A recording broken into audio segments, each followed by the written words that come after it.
عزیز دوستو، بزرگوں اور بھائیوں، اللہ تبارک و تعالیٰ کی قدرت کاملہ ہوتی ہے کہ جب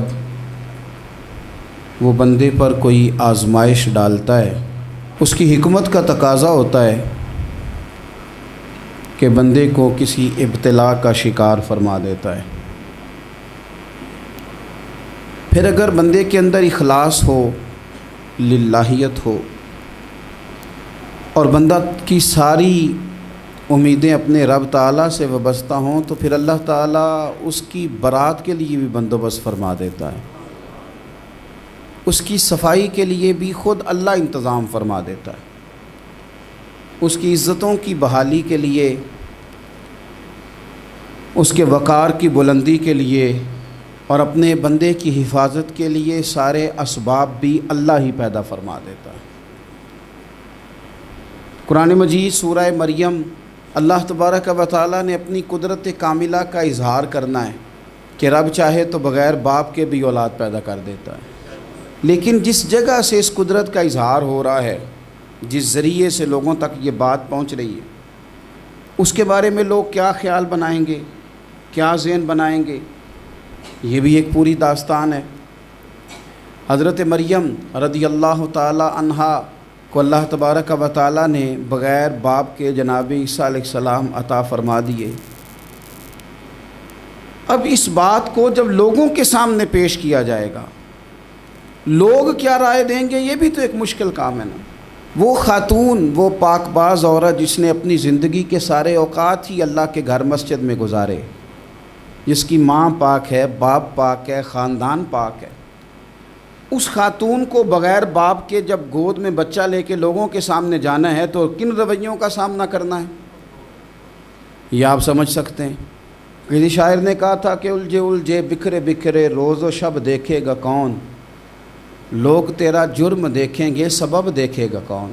لوگ تو ظاہری حالات کو دیکھتے ہیں اور فیصلہ کر دیتے ہیں، سبب کیا ہوا تھا، وجہ کیا بنی تھی، تصویر کا دوسرا رخ کیا، اس پر تو غور ہی کوئی نہیں کرتا۔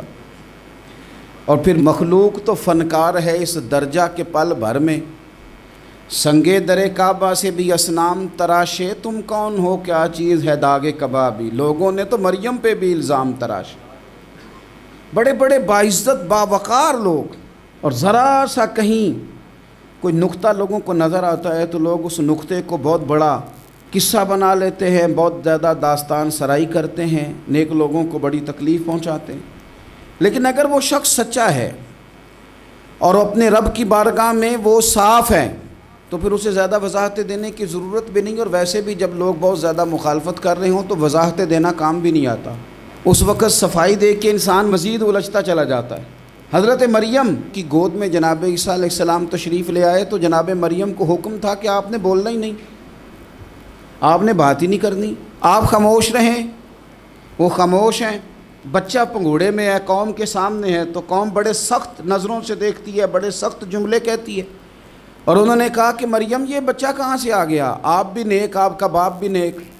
تو جناب مریم نے کیا کہا، قرآن مجید سورہ مریم کی آیت نمبر 29 دیکھیے، فَأَشَارَتْ إِلَيْهِ، تو جناب مریم نے نا پنگوڑے کی طرف اشارہ کیا، جناب عیسیٰ کی طرف اشارہ کیا، توجہ ادھر کی، فَأَشَارَتْ إِلَيْهِ، بچے کی طرف اشارہ کیا، گویا اس سے پوچھ لے تو قوم کیا کہتی ہے۔ انہوں نے کہا قَالُوا كَيْفَ نُكَلِّمُ مَنْ كَانَ فِي الْمَهْدِ صَبِيًّا، یہ کیسے بات کرے گا، یہ تو پنگوڑے میں بچہ ہے۔ پنگوڑے میں بچے بھی کبھی بولے ہیں، وہ بولتے ہیں بھائی، پر جب رب چاہے، اور جب اللہ اپنے بندوں کو صاف کرنا چاہے، اور جب رب اپنے بندوں کی عزتوں کا محافظ بنے تو بچے پنگوڑوں میں بھی بولتے ہیں۔ جناب یوسف کے لیے بھی بولا تھا، جناب عیسیٰ بھی پنگوڑے میں بولے تھے، جناب جریج کے لیے بھی بولا تھا، بچے بولتے ہیں، لیکن کب، جب رب چاہے۔ کیسے بولے گا، یہ تو پنگوڑے میں ہے۔ لیکن جب انہوں نے دیکھا نا بچے کی جانب، آپ نے منہ سے نہیں کہا، وہاں تو حکم تھا چپ رہنا ہے، وہ خاموش تھی، پنگوڑے کی طرف اشارہ کر کے کہا اس سے پوچھ لو جو پنگوڑے میں ہے۔ تو جناب عیسیٰ پنگوڑے سے بولے اور سیدھے ہاتھ کے اشارے کر کر کے بولے، کیا کہتے ہیں، فرمانے لگے قال انی عبد اللہ۔ عیسائیوں نے کل کلاں کو کہنا تھا نا وہ اللہ کے بیٹے ہیں، تو انہیں بات ہی یہاں سے شروع کی، کہنے لگے لوگوں سنو میں اللہ کا بندہ ہوں۔ بات شروع یہاں سے کی، جو کل بات ہونی تھی آج اس کا اظہار کیا، کہنے لگے انی عبد اللہ، میں اللہ کا بندہ ہوں، آتانی الکتاب، مجھے کتاب دی گئی ہے، وجعلنی نبیّا، اور رب نے مجھے نبی بنا کے بھیجا ہے۔ 10 منٹ پہلے جناب مریم کے بارے میں رائے لوگوں کی اور تھی، اور 10 منٹ کے بعد اور تھی۔ 5 منٹ پہلے باتیں اور تھیں، اور 5 منٹ کے بعد باتیں اور تھیں۔ جب رب بندوبست کر دے، جب اللہ اہتمام کر دے، میرے بھائی ضروری تو نہیں کہ ہم پریشان ہی رہیں کہ یار یہ کام میں نے کیا نہیں، میرے کھاتے ڈال دیا گیا، یار اس جرم کا میں مجرم ہی نہیں اور میرے منہ پہ سیاہی ملنے کی کوشش کی جا رہی، یہ میرا کھاتا ہی نہیں اور لوگ مجھے تکلیف دے رہے ہیں۔ ضروری نہیں کہ آپ ہی وضاحت کریں، میرا رب بھی بندوبست فرما دیا کرتا ہے۔ اور جو اہتمام اللہ کرتا ہے نا، جو بندوبست رب کرتا ہے، آزمائش آ جاتی ہے، بڑے بڑوں پہ آ جاتی ہے، لیکن بعض اوقات بڑی تکلیف ہوتی ہے جب اس بندے کو لوگ کٹہرے میں کھڑا کر دیں جس کا جرم ہی کوئی نہیں، اس شخص سے لوگ سوال جواب شروع کر دیں جس بیچارے کے خیال میں بھی وہ بات نہیں، پھر وہاں وضاحتیں دینا، نہ کردہ گناہوں کی وضاحتیں دینا، یہ بڑا بوجھ بنتا ہے، بڑی تکلیف ہوتی، اور لوگ کرتے ہیں یہ کام۔ پھر اللہ تعالیٰ جب بندوبست فرمائے، صحیح بخاری میں حضرت جریج کا ذکر فرمایا، جریج نفل پڑھ رہے تھے، ماں نے آواز دی، وہ آ نہیں سکے، نماز میں تھے، ماں ناراض ہو گئی، اس نے ہاتھ اٹھا کے کہا اللہ یہ اتنی دیر تک مرے نہ جب تک کسی بری عورت کا منہ نہ دیکھ لے۔ کسی اور کی دعا کے لیے سند نہیں ہے کہ وہ تیرے حق میں ضرور قبول ہوگی، لیکن ماں باپ کی دعا کے لیے میرے نبی پاک نے سند بیان کی ہے۔ سید عالم صلی اللہ علیہ وسلم فرماتے ہیں جب بھی ماں باپ اولاد کے لیے ہاتھ اٹھاتے ہیں رب ضرور قبولیت کا شرف عطا کرتا ہے۔ تو جہاں سند موجود ہے نا، کچھ افتتاح ابا جی سے بھی کرا لینے چاہیے، کچھ کام شروع کرنے سے پہلے صرف اماں سے ہی دعا کرا لینی چاہیے، یہ والا افتتاح بھی بڑے کام کا ہے کیونکہ یہاں سند بیان کر دیا میرے نبی کریم۔ تو جناب جریج کی ماں ناراض ہو گئی، کہنے لگی اللہ اس نے میری بات نہیں سنی، اب تھے تو وہ نیک، لیکن رب کریم کی حکمت کا تقاضا ہے، ماں کی دعا کو بھی قبول کرنا تھا، اللہ نے آزمائش میں مبتلا کر دیا۔ والدہ تو چلی گئیں، وہ ایک خیمے میں، ایک کٹیا میں، ایک جھونپڑی میں عبادت کرتے تھے، اللہ کو یاد کرتے تھے، رب رب کرتے تھے، اور لوگ ان کی بڑی تعریف بھی کرتے تھے، لوگ ان کے ارادت مند بھی تھے، عقیدت مند بھی تھے، اہل محبت بھی تھے۔ ایک عورت آ گئی، بس وہ اللہ کی حکمت پوری ہونی تھی، اس نے آ کے پہلے تو انہیں اپنی طرف مائل کرنا چاہا، جب نہ مائل ہوئے تو الزام لگا دیا۔ یہ ہمارے دور کا تقاضا ہے، لوگ پہلے آپ کو اپنے حق میں قائل کرتے ہیں، اپنی فرما برداری میں لانا چاہتے ہیں، اگر آپ نہیں آتے تو پھر وہ آپ کو مجرم قرار دے دیتے ہیں، یا میرے ساتھ چل ورنہ پھر میں تیرے خلاف پراپوگنڈا کروں گا۔ دو ہی باتیں، پہلے اس نے قائل کیا، جب جناب جنید قائل نہ ہوئے تو اس نے قریب ایک چرواہا تھا، اس چرواہے کے ساتھ جا کے منہ کالا کیا، مقررہ وقت پہ بچہ پیدا ہو گیا، لوگوں نے کہا کس کا ہے، کہنے لگی اس خانقاہ میں، اس حجرے میں عبادت کرنے والے کا ہے۔ اگر کسی دیندار پر ذرا سا بھی الزام لگ جائے تو آپ یقین کریں کہ بڑے بڑے خوفناک لوگ بھی نیک ہو جاتے ہیں، جن کا اپنا سارا ماضی کالا سیاہ ہو وہ بھی اجالوں کے راہبر بن جاتے ہیں، جن کی اپنی زبانیں ساری زندگی آلودہ رہی ہوں وہ بھی بڑے بڑے اعلیٰ سچ بولنے لگتے ہیں۔ اعلیٰ کچے میرے مکان کی دیوار کیا گری، لوگوں نے تو میرے صحن میں رستے ہی بنا لیے۔ بڑے لوگ آ جاتے ہیں پھر بڑا کچھ کرتے ہیں اور بڑے بڑے خوفناک جملے کستے ہیں، بس کو نقطہ جو ہاتھ آ گیا ایسا جیسے گرنے کا انتظار کر رہے تھے۔ اب جناب لوگ اٹھے، احتجاج شروع ہو گیا، شور پڑ گیا، یہ بابا بڑا نیک بنتا تھا، نفل پڑھتا تھا، عبادتیں کرتا تھا، دیکھو اس کا حال کیا ہے کہ اس نے ناجائز بچہ پیدا کیا۔ بغیر تحقیق کے میں کہہ چکا ہوں کہ الجھے الجھے بکھرے بکھرے روز و شب دیکھے گا کون، لوگ تیرا جرم دیکھیں گے سبب دیکھے گا کون، لوگ تیرا جرم دیکھیں گے سبب کوئی غور نہیں کرتا کہ وجہ کیا تھی۔ او بھائی کچھ تو مجبوریاں رہی ہوں گی، یوں ہی کوئی بے وفا نہیں ہوتا۔ الزام لگا دیا، شور ہوا، احتجاج ہوا، دنیا اکٹھی ہوئی، ان کا انہوں نے حجرہ گرا دیا، مارا بھی، پیٹا بھی، ایک نیک آدمی کو بدنام بھی کیا، برا بھلا بھی کہا، گالیاں بھی دیں، جو کر سکتے تھے کیا۔ اب جب سزا دینے لگے نا تو جناب جریج کہنے لگے تھوڑی سی اجازت دیتے ہو، مار تو تم نے دینا ہی ہے۔ کہا جناب ٹھیک ہے دیتے ہیں۔ انہوں نے کہا صرف 2 نفل پڑھنے ہیں۔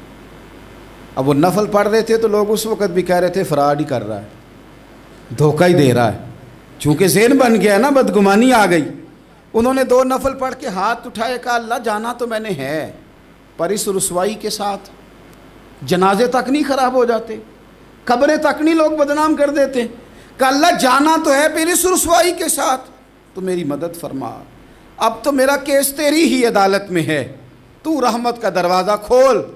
ہاتھ اٹھائے، دعا مانگی، نفل پڑھے، پورے مجمع پہ نظر دوڑائی، کوئی نہیں تھا سپورٹ کرنے والا۔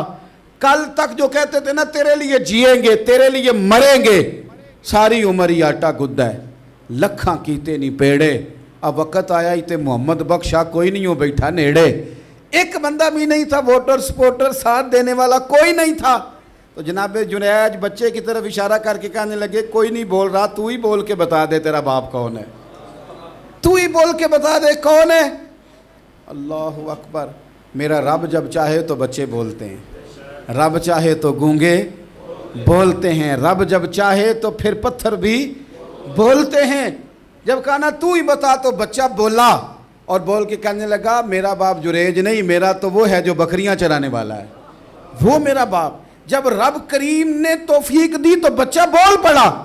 جب رب بندوبست کرتا ہے کسی کی عزت کی حفاظت کا تو پھر کوئی اسے رسوا کر سکتا۔ یاد رکھنا جب رب محافظ ہو تو پھر لوگوں کا پراپوگنڈا وہاں کچھ کر سکتا۔ لوگ کئی دفعہ بڑا گہرا جال بنتے ہیں، سازش کا رنگ بڑا گہرا ہوتا ہے، عام سادے آدمی اس کو سمجھ نہیں پاتے، اس پراپوگنڈے کا حصہ ہو جاتے ہیں، انہیں پتہ ہی نہیں چلتا یہ بات دراصل کیا کی جا رہی ہے۔ یہ کتنی گہری حسد کی آگ ہے جس کو لوگ بغض کے ساتھ ہوا دے رہے ہیں، اپنی عداوت کے ساتھ اس کو زیادہ جلا رہے ہیں۔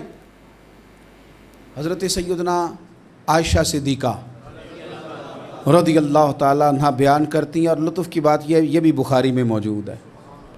میں نے جناب جنید کا قصہ عرض کیا تو بخاری سے، یہ عرض کر رہا ہوں تو بخاری سے۔ یہ واقعہ میں حضور کی امت کے کسی ولی کا بیان کرتا تو لوگوں نے کہنا تھا ہماری سمجھ میں نہیں آتا۔ بعض لوگوں کا خیال ہے کہ داتا صاحب کی کرامت بھی نبی پاک کی بیان کریں۔ او خدا کے بندوں کو خیال کرو، داتا صاحب تو کئی 100 سال بعد آئے ہیں، وہاں اگر کوئی کرامت ہوگی تو حضور بیان کریں گے۔ اگر نبی کریم نے پچھلے بنی اسرائیل کے ولیوں کی کرامتیں بیان کر کے تمہیں بتائی ہیں تو اس کا معنی یہ ہے کہ اگر وہاں اللہ یہ شان عطا کر سکتا ہے تو تم تو امتوں کی سردار امت ہو، ان پر تو نیرا فضل ہے، تم پر تو رب کا فضل کبیر ہے۔ تو بس لوگ سمجھنے کو تیار نہیں، پچھلوں کی مان لیتے ہیں۔ جناب آصف بن برخیہ کی کرامت جو سورہ نمل میں آئی وہ تو مانیں گے، پر غوث پاک کی کرامت یہ پتہ نہیں عجیب فلسفہ ہے، اور کس طرح کا فلسفہ ہے یہ سمجھ سے بالاتار ہے کہ بنی اسرائیل کا کوئی ولی ہو تو اس کی کرامت ہو سکتی ہے، اور نبی پاک کی امت کا ہو تو اس کی ہو ہی نہیں سکتی۔ کیا معنی ہے اس بات کا؟ اور لوگ ہیں کہ داد و تحسین دے رہے ہیں، واہ واہ کر رہے ہیں۔ اللہ تعالیٰ سمجھنے کی توفیق عطا فرمائے۔ حضرت عائشہ صدیقہ رضی اللہ تعالیٰ عنہ فرماتی ہیں ایک عورت تھی اور اسے نبی پاک صلی اللہ تعالیٰ علیہ وسلم نے وہ کلمہ پڑھ کے مسلمان ہوئی، مدینہ طیبہ آ گئی تو حضور نے مسجد نبوی شریف میں اس کے لیے مکان، ایک سادہ سا کمرہ ساتھ مسجد کے بنوا دیا، وہیں رہنے لگی۔ اکثر وہ سیدہ طیبہ کے پاس آتی تو حضرت عائشہ صدیقہ رضی اللہ تعالیٰ عنہ فرماتی ہیں وہ بڑی باتیں سناتی اور آخر میں کہتی وہ ہار والا دن بھی بڑا عجیب دن تھا، اور میرے رب کی قدرتوں کا دن تھا، وہ بھی بڑا عجیب دن تھا۔ سیدہ عائشہ صدیقہ رضی اللہ تعالیٰ عنہ ایک دن فرمانے لگی کہ تو ہار والے دن کا بڑا ذکر کرتی ہے، وہ کیا دن تھا؟ تو خاتون کہنے لگی اماں جی وہ دن تھا جب میرے رب پر بھروسہ اور مضبوط ہو گیا، جس دن میرا اپنے رب پر توکل اور بڑھا، میرے ایمان میں یقین میں اور پختگی آئی۔ کہنے لگی میں ایک گھر کی کنیز تھی، نوکرانی تھی، اس گھر میں ایک بچی تھی جس کے پاس سونے چاندی ہیرے جواہرات کا ہار تھا۔ اس زمانے میں چمڑے کے اوپر لوگ ہیرے جواہرات لگاتے تھے، کئی دفعہ سرخ رنگ کے چمڑے پہ لگائے جاتے تھے، وہ بچی پہنتی تھی تو کہتی ہیں وہ بچی کے اس نے اتار کے رکھا یا اس سے گرا وہ ہار تو چیل اسے اٹھا کے لے گئی گوشت سمجھ کے، اور میرے سامنے اٹھا کے لے گئی۔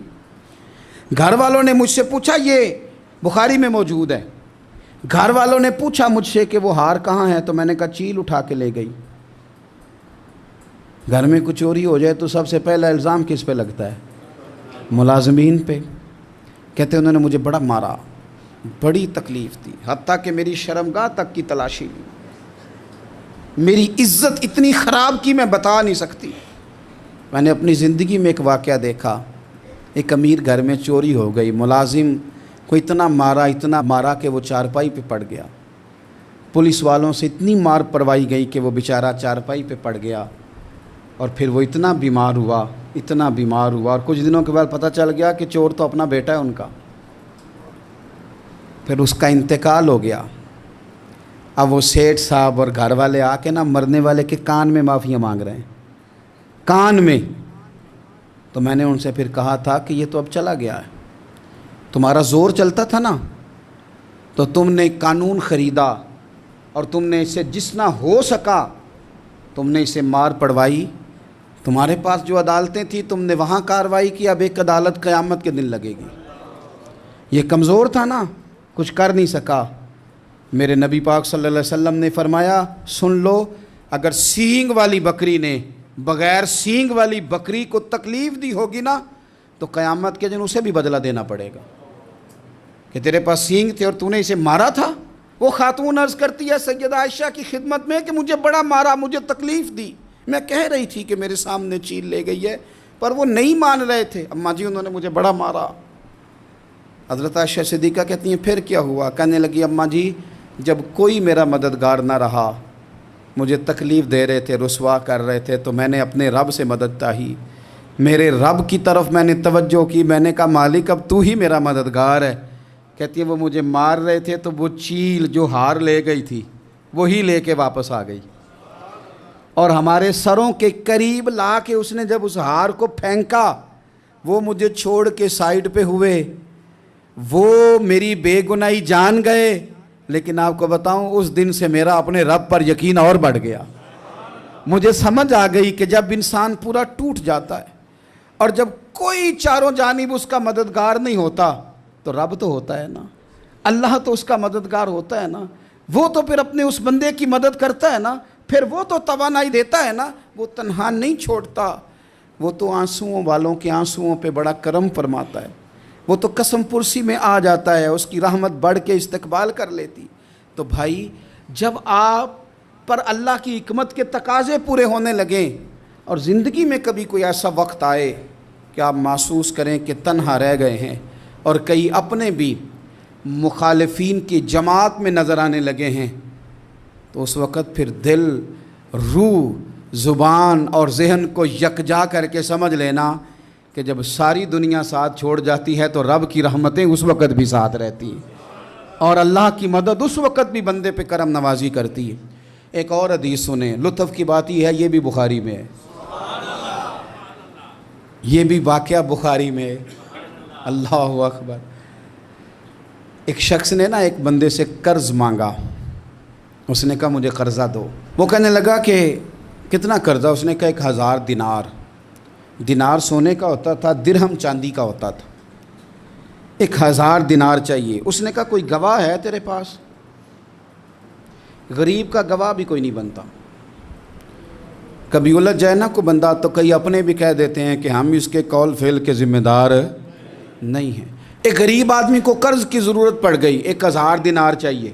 میں کہہ چکا ہوں کہ درہم چاندی کا ہوتا تھا، دینار سونے کا، اب 1000 دینار لینا ہے۔